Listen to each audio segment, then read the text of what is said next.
Mi madre me echó de las vacaciones familiares, pero volví rica y destruí su mundo cuando tenía 18 años. Ya sabía que algo estaba mal. No era algo que mi madre me dijera directamente, pero lo sentía en el aire. Era en las miradas que desviaba, en los pequeños gestos que hacía cuando alguien me elogiaba, o incluso en las veces que simplemente me ignoraba por completo. Crecí sabiendo que no era bienvenida, que mi presencia molestaba, pero nunca supe por qué. Mark, mi padrastro, nunca me trató con hostilidad abierta, pero tampoco me llamaba por mi nombre. Siempre se refería a mí como ella, como si no existiera. La casa en la que vivíamos nunca fue mi hogar. Mi lugar estaba en los rincones en el silencio. Me refugiaba en los libros y en las historias que creaba, donde era la protagonista, no la figura secundaria que era en mi propia vida. En la escuela, mentía sobre mi hogar. Decía que mi madre estaba ocupada, pero que era cariñosa, y que mi padrastro era callado, pero justo. Pero la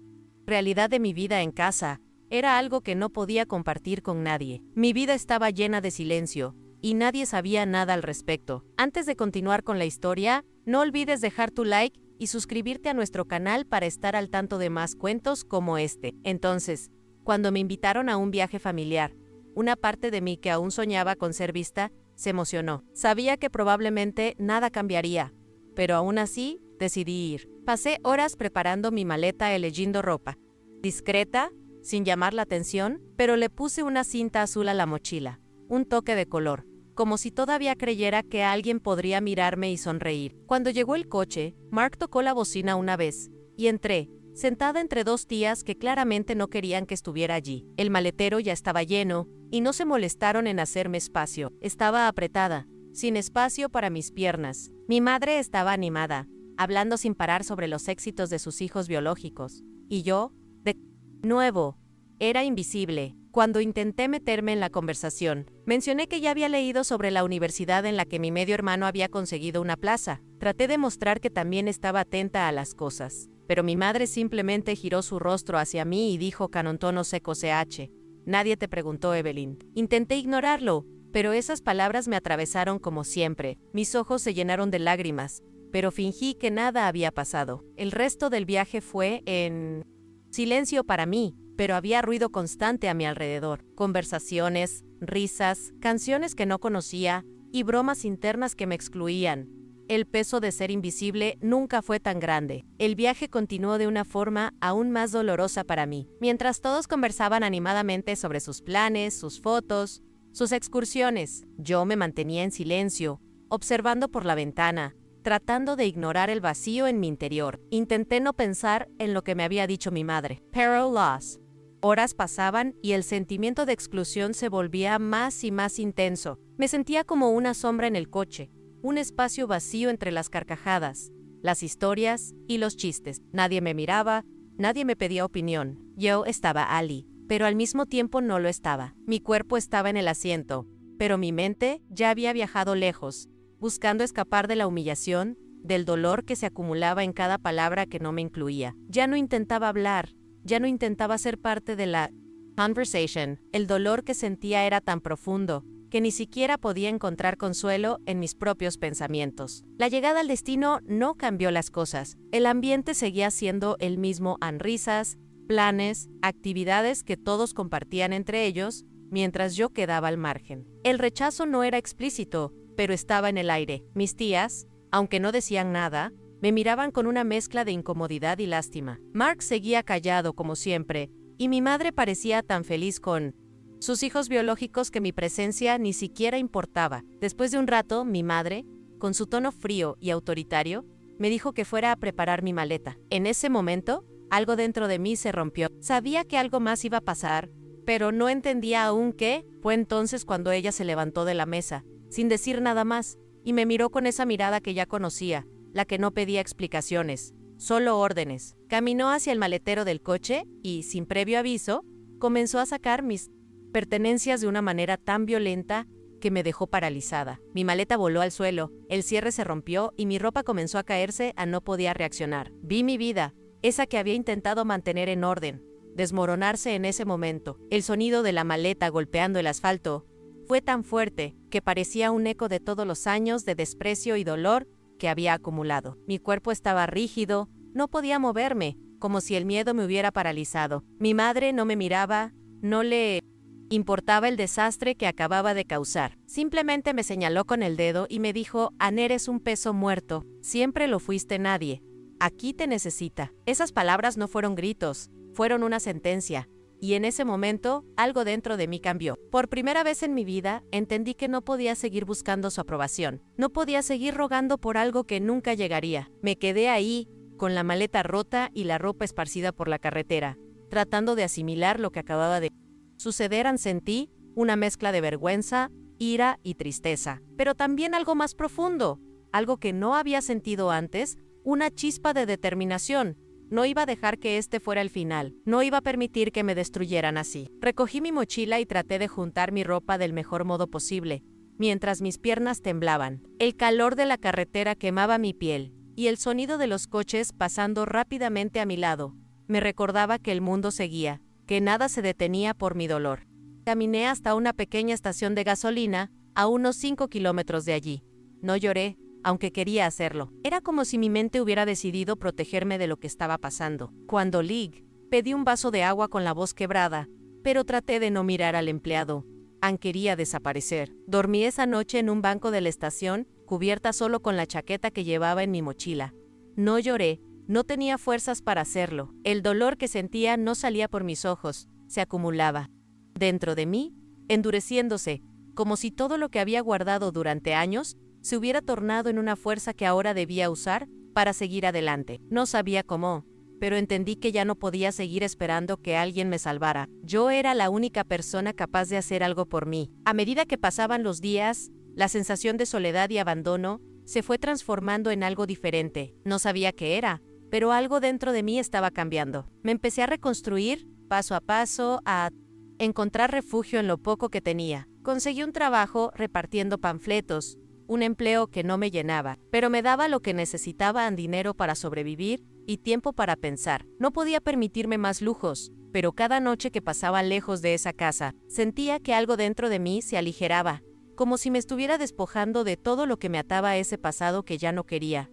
No tenía mucho, pero lo que tenía era mío. Empecé a darme cuenta de que, aunque había sido abandonada, por mi madre, por Mark, por todos ellos, yo seguía de pie. Mi cuerpo podía estar agotado, pero mi mente estaba empezando a llenarse de algo nuevo, a una fuerza que no había conocido antes. Fue entonces cuando vi el anuncio del curso de desarrollo de aplicaciones.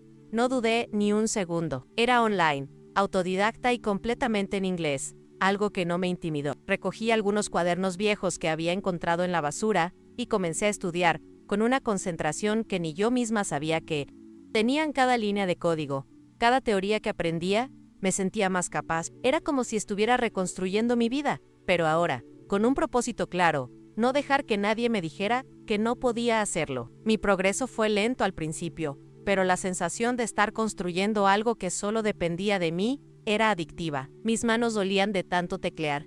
Mis apuntes cubrían las paredes de la habitación que compartía en un alojamiento para mujeres, pero cada vez me sentía más segura de lo que estaba haciendo. Aprendí a usar mi rabia, mi soledad, para crear algo que nadie pudiera quitarme. Meses después, logré desarrollar una aplicación sencilla que estaba pensada para ayudar a mujeres solas a organizar sus rutinas de manera práctica. Decidí enviar el prototipo a una plataforma de inversiones, sin muchas esperanzas, sin realmente creer que alguien se interesaría. Pero 2 semanas después, un correo llegó a mi bandeja de entrada. Un inversor de Nueva York había visto el potencial en mi idea, yo no lo podía creer. Era la primera vez que alguien veía algo en mí que no estaba relacionado con mi pasado. A través de una videollamada, le conté mi visión, mi idea, lo que quería lograr con mi aplicación. Yo no solo estaba vendiendo una idea, estaba vendiendo mi historia, mi superation, y por primera vez en mi vida sentí que alguien estaba dispuesto a escucharme. El contrato llegó un mes después, junto con las primeras ganancias. No era mucho, pero era mío, ganado con esfuerzo, con algo que yo había creado desde cero. Fue un pequeño triunfo, pero para mí significaba el principio de algo mucho más grande. Decidí invertir en mi empresa, contratar a un equipo para seguir desarrollando la aplicación, y poco a poco fui ganando reconocimiento. Mi nombre comenzó a aparecer en artículos, en entrevistas, y me encontré en portadas que nunca imaginé. Evelyn Moore, una mujer que había sido abandonada y rechazada, Ahora era reconocida como una emprendedora exitosa. Pero gratificante. Mi vida comenzó a dar un giro, pero aún no podía olvidar lo que había sucedido, lo que me habían hecho. A pesar de todo el éxito que estaba alcanzando, las palabras de mi madre seguían resonando en mi mente: eres un peso muerto. No pude evitar que esa voz regresara a mi cabeza cada vez que veía mi nombre brillar en una pantalla. Pero, a pesar de todo, me estaba levantando, me había reconstruido, había encontrado mi lugar en el mundo, y no iba a dejar que las voces del pasado me destruyeran de nuevo. Un día, mientras revisaba mis correos electrónicos, vi una notificación que me detuvo en seco. La casa de playa de la familia estaba en venta. Aquella casa que mi madre siempre mencionaba como el símbolo de la perfección familiar, el lugar donde todo debía ser perfecto. Ahora estaba a la venta debido a las deudas acumuladas.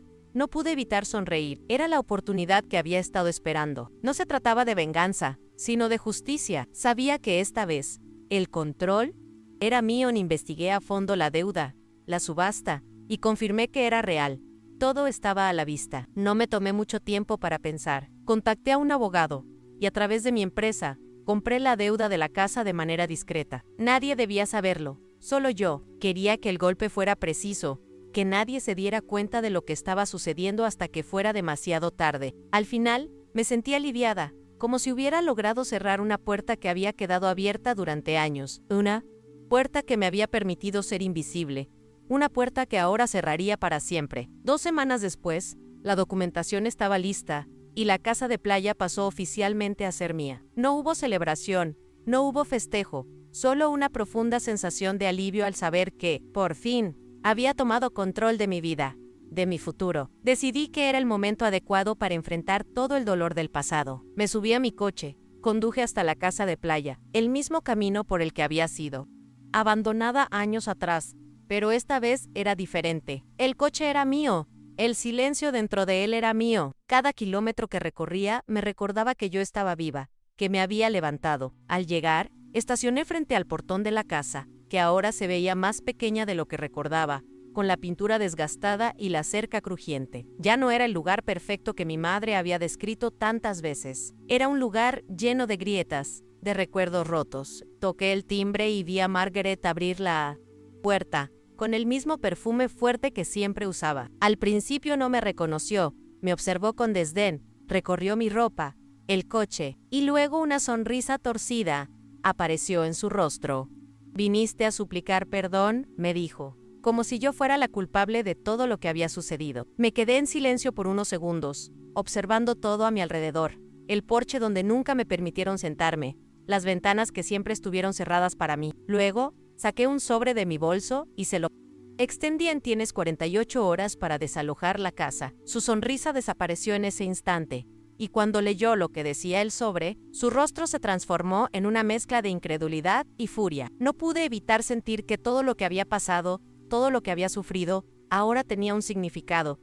Yo era la dueña de todo eso. A pesar de su intento por romper el contrato en ese mismo momento, yo ya había grabado todo con mi celular. No dije ni una palabra más, solo la observé mientras su rabia aumentaba, mientras sus ojos mostraban el miedo que nunca había visto antes. Salí de la casa sin mirar atrás, sabiendo que había dejado atrás a la persona que un día me había humillado. En los días siguientes, mi video se hizo viral. Mi historia, la historia de la hija olvidada, de la mujer que se levantó, fue compartida miles de veces. La gente comentaba. Algunos me llamaban cruel, pero otros entendían lo que había hecho. Por primera vez, mi versión fue escuchada. Margaret no hizo nada dentro del plazo que le di a Anne, no movieron ni un mueble de la casa. A las 24 horas, la notificación de desalojo llegó oficialmente, cuando vi a Margaret salir con una caja en brazos, tropezando en las escaleras del porche. Me di cuenta de que la mujer que había sido tan imponente ahora solo era una sombra de lo que fue. Cuando la vi caer y recoger las fotos que había caído de la caja, no sentí rencor, solo miré en silencio, porque esa era la imagen que me quedaría a la mujer que había querido destruirme. Ahora luchando con los recuerdos que nunca me permitió tener. Mi vida, por fin, era mía. Y, aunque el camino aún no terminaba, supe que la fuerza que había adquirido ya no me la quitaría nadie. Si llegaste al final de esta hermosa historia, comenta qué te pareció para que sepa que viste el video completo. Y no olvides suscribirte y dejar tu like. Nos vemos en el próximo cuento.